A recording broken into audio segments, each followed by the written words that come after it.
Good morning students. आज class 10th के इस वीडियो में लेसन 2 यानी कि बहुपद पढ़ाया जाएगा।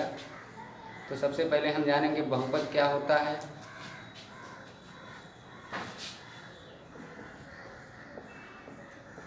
बहुपद,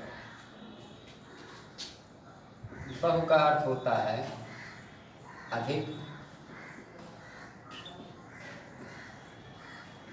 पद यानी कि पद ही कितने पद हैं उसमें, जिसमें अधिक पद हों उसे बहुपद कहते हैं। जिसमें चर और अचर से संयोजित, चर और अचर से संयोजित अनेक पद हों उसे हम क्या कहेंगे, बहुपद कहेंगे। लेकिन ये सटीक परिभाषा नहीं है। सटीक परिभाषा यह है, बहुपद का जो सही परिभाषा है, एक ऐसा बीजीय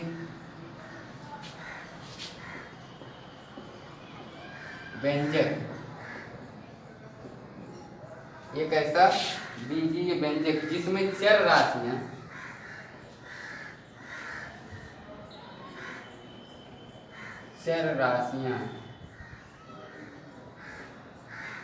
ऋणेतर पूर्णांक घात, केवल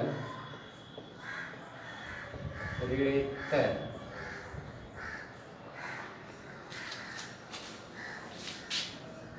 पूर्णांक घात। ऋणेतर पूर्णांक घात का मतलब होता है चर राशि की जो घात हो, चर राशि की घात धनात्मक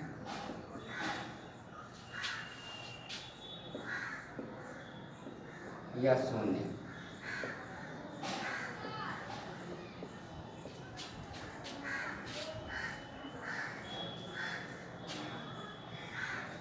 के रूप में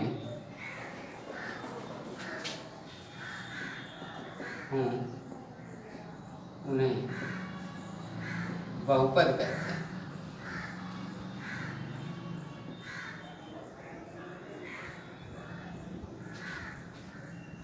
देखिए इसको, एक ऐसा बीजीय व्यंजक जिसमें चर राशियां केवल ऋणेतर पूर्णांक घात। ऋणेतर पूर्णांक घात का मतलब होता है कि ऋणेतर मतलब ऋण में नहीं, पूर्णांक घात चर राशियां। चर राशियां का मतलब जैसे कुछ जिस अक्षर में वो व्यंजक है, मान लीजिए हो गया x² + 3x + 7। तो अगर आपसे ये पूछ लिया जाए ये बहुपद है कि नहीं, तो अभी जब तरीका बताया जाएगा तो आप कहेंगे बहुपद तो है। लेकिन आपसे ये पूछ लिया जाए ये किस चर राशि में बहुपद है, तो आप कहेंगे x में है। अगर आपसे कह दिया जाए a² + 3a + 5, ये भी कहेंगे आप बहुपद है। लेकिन आपसे पूछ लिया जाए किस चर राशि में है, तो आप कहेंगे a में है।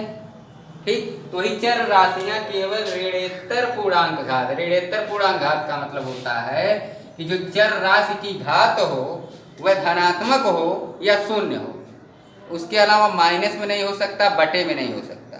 अगर ऐसा इस रूप में है बीजीय व्यंजक तो उसे हम क्या कहेंगे, बहुपद कहेंगे।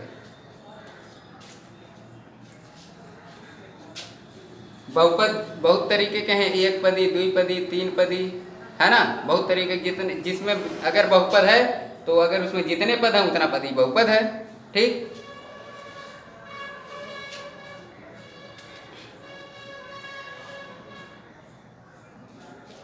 अब ये तो पदी के, अब घात के आधार पर क्या होता है, अगर एक घात का बहुपद है तो उसे हम रैखिक बहुपद कहेंगे, द्विघात का है तो द्विघात बहुपद कहेंगे, तीन घात का त्रिघात बहुपद कहेंगे, ऐसे उसका नाम है। ठीक, अब चलते हैं हम जो है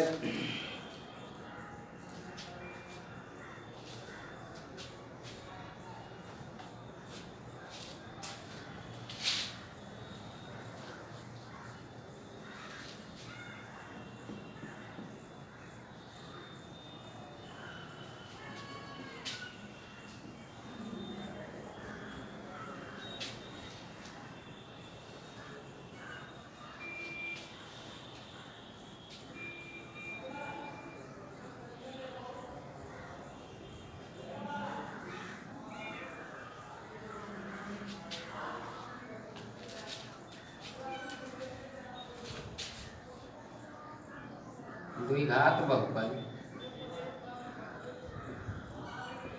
पी एक्स बराबर हो गया मान लिया A X square plus B X plus C को आलेखित करने पर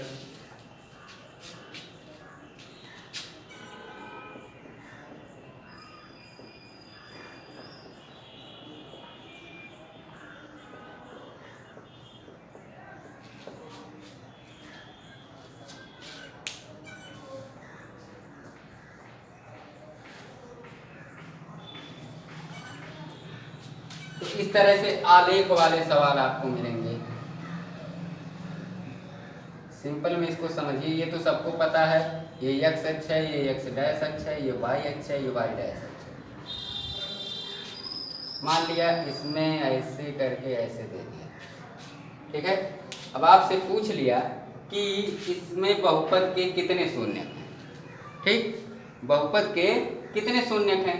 तो सिंपल सा तरीका है, किसी बहुपद के आलेख द्वारा एक्स अक्ष पर, किसी बहुपद के आलेख द्वारा एक्स अक्ष पर प्रतिच्छेद किए गए बिंदुओं की संख्या को, एक्स अक्ष पर यह आलेख जितने बिंदुओं पर, एक्स अक्ष को जितने बिंदुओं पर यह प्रतिच्छेद करता है उसे हम क्या कहेंगे, यह जो है उसका शून्यक होगा। आपसे पूछ लिया गया है कि इसके कितने शून्यक होंगे, तो यह आलेख एक्स अक्ष को जितने, एक्स अक्ष मतलब चाहे माइनस वाला हो चाहे प्लस वाला हो, जितने बिंदुओं पर प्रतिच्छेद करेगा उसके उतने ही शून्यक होंगे।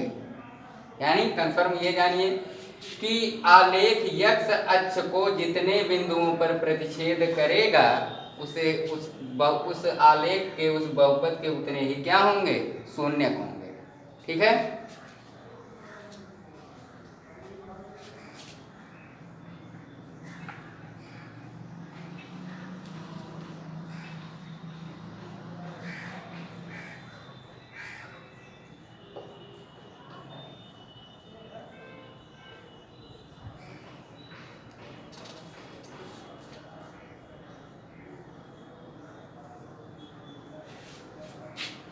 अब हम चलते हैं आपके पहले सवाल पर, एक्सरसाइज 2.1।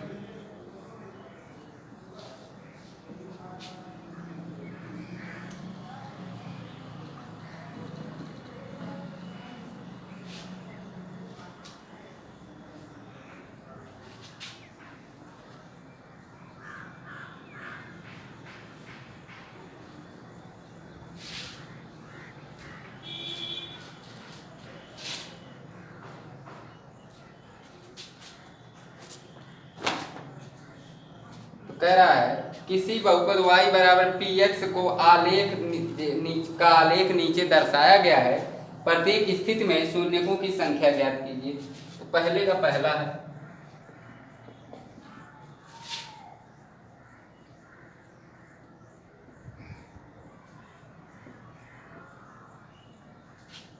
इसको इस तरीके से दर्शाया गया, ये एक्स डैश, ये वाई डैश, ठीक।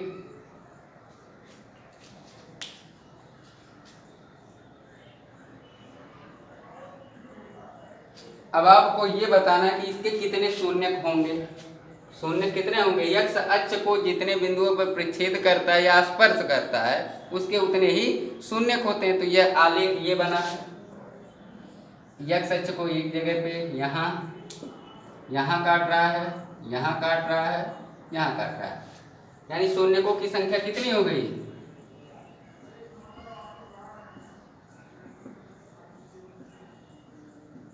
बराबर 3। ये हो गया। इसी पे दूसरा देख लीजिए,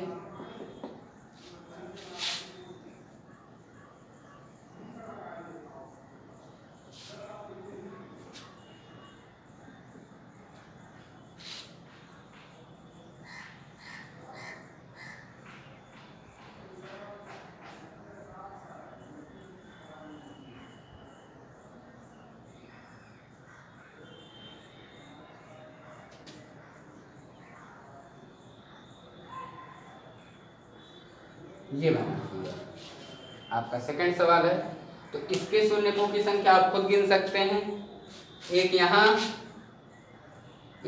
2, एक यहाँ 3, एक यहाँ 4, शून्यकों की संख्या कितनी होगी इसके? 4।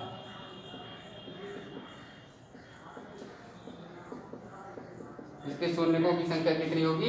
4 होगी। ये पहले में 2 सवाल हो गए। इसी प्रकार से दूसरा है। दूसरे में देखिए,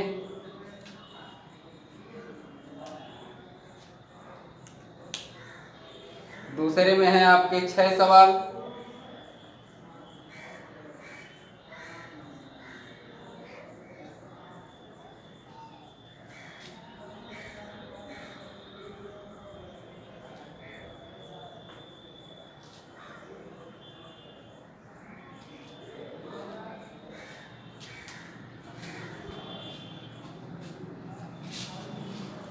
दूसरे के पहले में बना है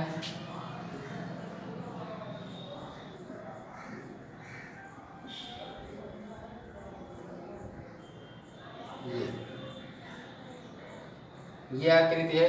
इसमें आप डायरेक्ट बता सकते हैं शून्यकों की संख्या एक्स अक्ष पर को कितनी जगह काट रहा है? सिर्फ एक जगह पर, यहाँ यहीं काट रहा है ना।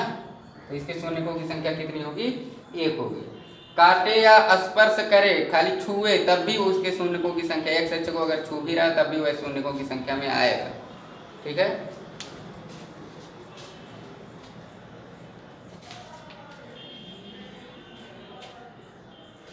अब इसी पे है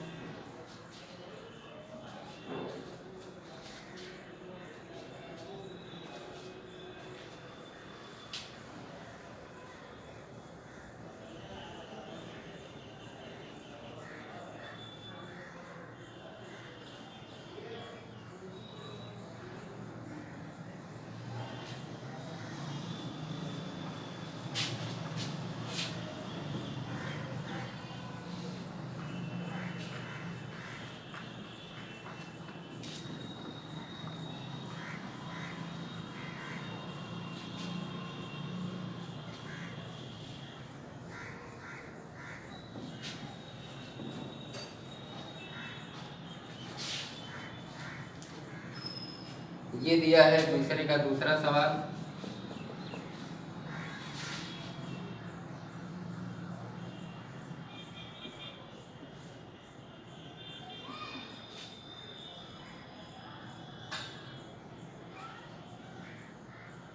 ये इसमें भी शून्यकों की संख्या कितनी होगी?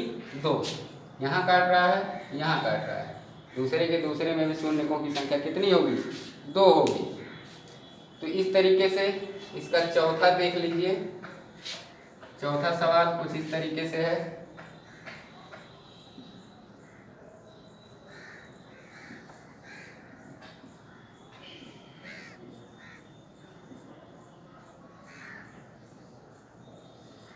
इसमें भी पूछ रहा है कितने होंगे। तो एक्स अक्ष को कितने जगह पर स्पर्श कर रहा है? काट नहीं रहा लेकिन स्पर्श कर रहा है, यहाँ। तो इसके भी शून्यकों की संख्या कितनी होगी? 2 होगी। तो इस तरीके से आप इसको सॉल्व करेंगे। फिर अब जो है अगले एक्सरसाइज से संबंधित, अगले एक्सरसाइज में है द्विघात बहुपद के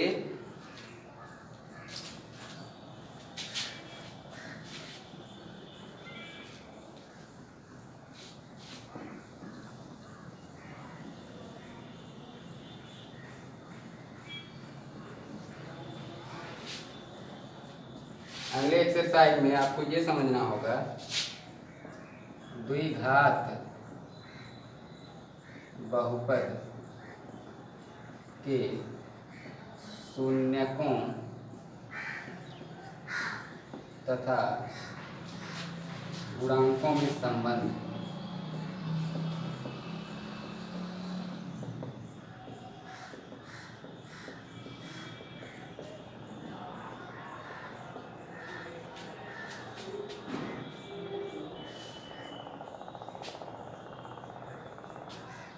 अगर मान लिया जाए कोई द्विघात बहुपद है ax² plus bx plus c, ये बहुपद है, तो इसके 2 मूल मान लिया, 2 शून्य का और क्या हो सकते हैं? मान लिया हमने माना इसके 2 शून्य का अल्फा और क्या है? बीटा है। ठीक। तो इसके अनुसार से शून्यकों का योगफल होता है इसको सिद्ध करके कल बताया जाएगा। शून्यकों का योगफल अल्फा प्लस बीटा बराबर होता है माइनस यक्स का गुणांक बटे यक्स स्क्वायर का गुणांक।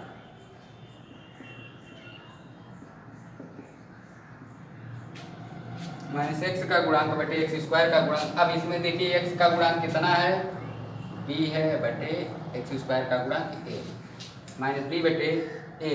ऐसे शून्यकों का गुणनफल होता है अचर पद बटे एक्स स्क्वायर का गुणांक। अचर पद हमारा सी है, इसमें ए बी सी ये जो है अचर पद यानी कि संख्या माना जाता है। जैसे सवाल ये आ गया 2x square plus 7x plus 3 कह दिया इसमें कि शून्यकों का योगफल ज्ञात कीजिए। तो शून्यकों का योगफल माने होता है अल्फा प्लस बीटा। मान लिया दो शून्य हमने मान लिया, एक तो अल्फा एक तो बीटा है। तो शून्य का मतलब होता है कि यक्स का मान, इसमें ये आप मान के चलिए कि किसी अक्षर जिस अक्षर में ये बहुपद है उसका मान कितना होगा। हमने मान लिया यक्स है, अगर मान लिया 2x मानेंगे तो 2y मानना पड़ेगा। उससे बढ़िया अल्फा 2 मान ले, एक बीटा मान ले। तो इसका अगर हम पूछ लिया कि शून्यकों का योगफल कितना होगा तो यार alpha plus beta. Alpha plus beta formula होता है माइनस बी बटे माइनस बी माने बी का मान कितना है 7 है बटे ए है ये मान। तो ये माइनस फार्मूले के लिए है। तो इस तरीके से सवाल को आपको कल समझाया जाएगा। फिलहाल आज के वीडियो में बस यहीं तक। Thank you.